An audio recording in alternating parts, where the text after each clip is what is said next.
Buenas noches, queridos amigos. Mi querido Pancho, debo confesarte que estoy muy impresionado, ¿no? Al ver en la televisión el discurso del egregio secretario de Gobernación, vino a mi cabeza todo este torrente de catecismos infantiles, ¿no? Ese grito de los tiempos del Señor son perfectos. Híjole, mano, me sentí en Semana Santa, ¿no?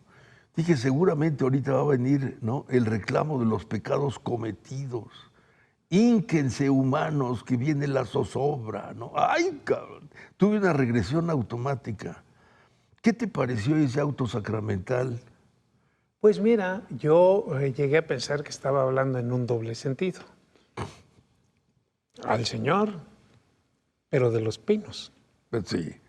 De los Pinos, Que ya no es de los que ya no es de los Pinos, de Palacio Nacional.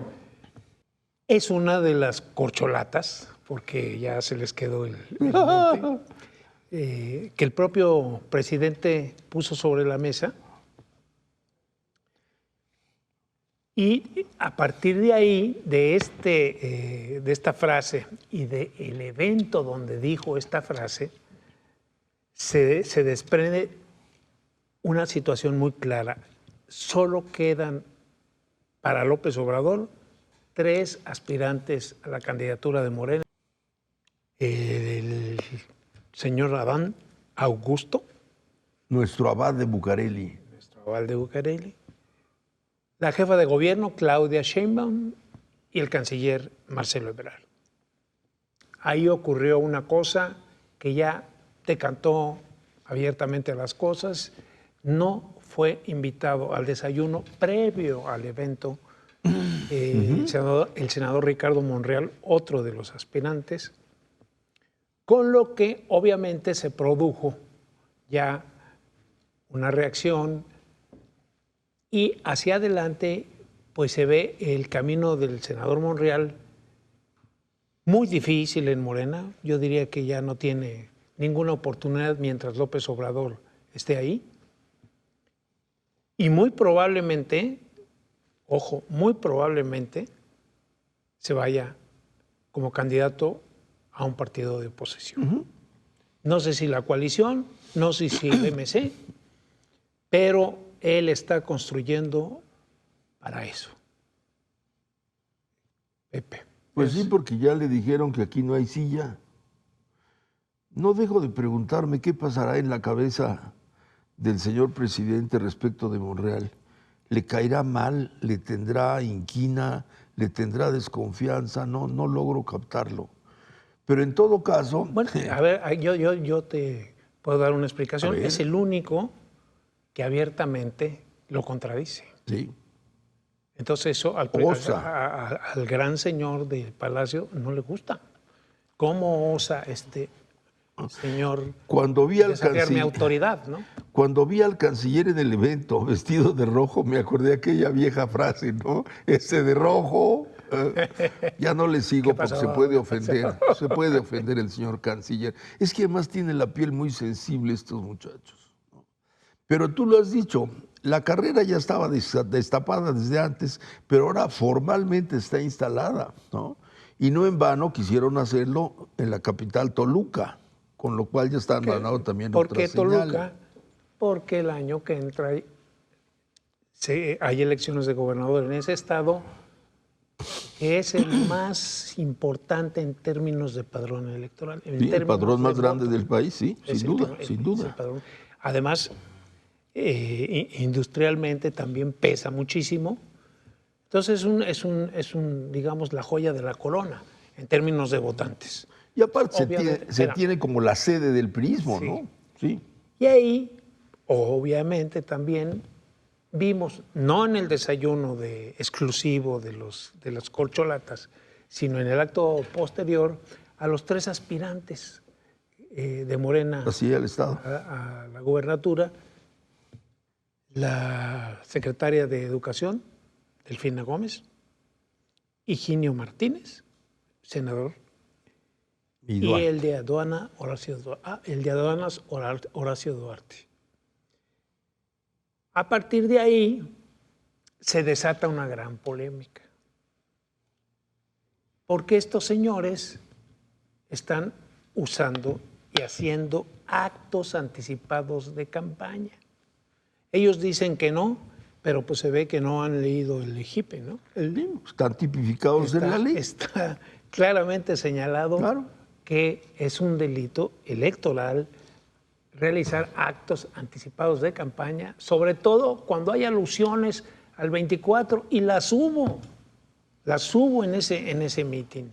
Y para subrayar aún más la contradicción, este tipo de figuras delictivas fueron las que más exigieron y clamaron desde la oposición los que hoy están en el gobierno, ¿no?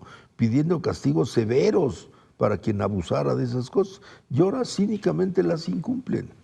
Exactamente, es el doble discurso, la incoherencia, la contradicción, lo que diga el señor de Palacio. Eso es. Pero que no se te olvide la voz atronadora, ¿no? Los tiempos del Señor son perfectos. Ay, cañón, ¿no? Un día voy a soñar con esa frase y me voy a despertar así contra la ventana, ¿no? Una voz telúrica. No, la verdad es que a Adán la voz telúrica no se le da. No, le falta entonación. Y si te pregunto, ¿quién tú crees que sea el candidato de Morena para el 24? ¿Te atreves a hacer un pronóstico? Yo diría que sí. Yo tengo la sensación, pero por aquí no hay más que sensaciones, porque uno habla de ideas con personas de ideas, ¿no? Y estos compañeros no tienen ideas, tienen emociones, eso sí es muy claro, ¿no? Tengo la sensación de que el señor presidente adora a Claudia, creo que sin duda, porque expresa, ¿no?, su afecto hacia ella. Pero tengo la sensación de que acabará siendo el señor de los tiempos perfectos, ¿no? El abad de Bucareli. Qué cosa, man. Oye, pero volviendo al tema, está muy clara la baraja de Morena y está muy clara sus tiempos, ya abrieron el juego, ya tienen sus candidatos, vamos para adelante, ya sabemos cuáles son sus metodologías, ya sabemos a lo que están dispuestos y preparados. No creo que vayamos a tener sorpresas de ese lado. No. Pero está el tema de la oposición. ¿Cómo vas viendo la oposición, Pancho? Pues lamentablemente los veo lentos, desorganizados, sin piloto, sin una persona que los aglutine, envueltos en polémicas pues que nada los favorecen. Estoy hablando concretamente del tema de Alejandro Moreno, de Alito, y esta campaña que sí les pegó. Sí, pues es un obús, ¿no? Y lo tengo clarísimo también. Ese obús es consecuencia del voto negativo del PRI en contra de la reforma eléctrica. El señor dice que la venganza no es su fuerte, pero como que duro es cuando quiere vengarse, ¿eh? Entonces, imagínate tú que ya le abrieron carpetas de investigación, ya fueron y fotografiaron su casa, en fin. Yo no digo que el señor sea... no, es otra cosa. Pero de que lo tiene en el centro de la mira, clarísimo. Aquí el tema es que no se trata de hacer justicia o de hacer cumplir la ley. Se trata de una venganza política. Una venganza política contra AMLito. Así le decían a Alito, ¿sí?, al inicio del sexenio. Y de paso, debilitar al PRI y de paso, ponerlo en mal con la alianza y de paso, debilitar a la alianza, claro. Y de paso, claro, hacerle un boquete a la alianza. La alianza yo la veo un poco...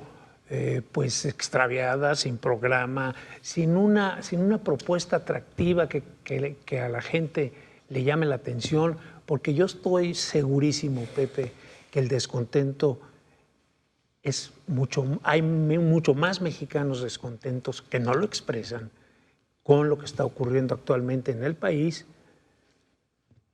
que gente que está con el presidente López Obrador y en consecuencia con quien pudiera ser su sucesor o su sucesora. Más bien, coincido contigo, él quiere a toda costa que sea Claudia y quiere perfilar, yo me imagino a Adán Augusto López Hernández, pero para el 30.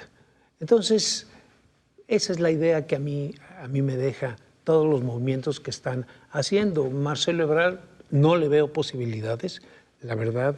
De esos tres, para mí es el más capaz, es el que mejor haría el papel de presidente, pero Es un hombre que está muy identificado con su pasado, y su pasado, pues tú sabes, pasó por el PRI, después se fue al Partido del Centro, Manuel Camacho Solís, y etcétera. Y la reciente accidente de la línea tampoco le ayuda, Sí. tampoco le ayuda. Es rehén de su pasado en ese sentido. A la oposición le conviene un candidato poco atractivo, pero se están tardando en promover a los suyos. O sea, nombran 10 así como posibles, pero dime tú cuál emociona. Ninguno. Yo creo que en relación... ¿Sí? ¿Cómo estará la cosa? Que mi queridísima compañera Lili Telles está jugándola. Sí, cierto, cierto. Está jugando. Está destacando, es una voz que ella está no emergiendo. Es una mujer formada políticamente, ella es más bien de la conducción. Entró a la política vía el Senado y mostró buenas hechuras, es una gran oradora, tiene un temple envidiable y un discurso que pocos lo logran. Atractivo. Aquel discurso, y una actitud muy echada para adelante, que le gusta a la gente, le gusta mucho. Y yo creo que hay un fenómeno adicional, y es que ella fue invitada a la política, a la candidatura y al Senado por el propio López Obrador, ¿no? Y entonces en ese sentido la gente ve en ella alguien que quizá como muchos otros, ¿no?, fue invitado, fue seducido, fue convencido por alguien, y con el paso del tiempo Lili Telles ha ido tomando distancia hasta radicalizarse.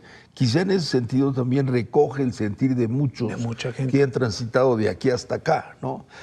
Hay otra carta que es Anaya, Ricky Ricón, como le dice el presidente, pero él no puede contender, porque en el momento en que ponga los pies en este país, directo a la sombra. Ahí mero.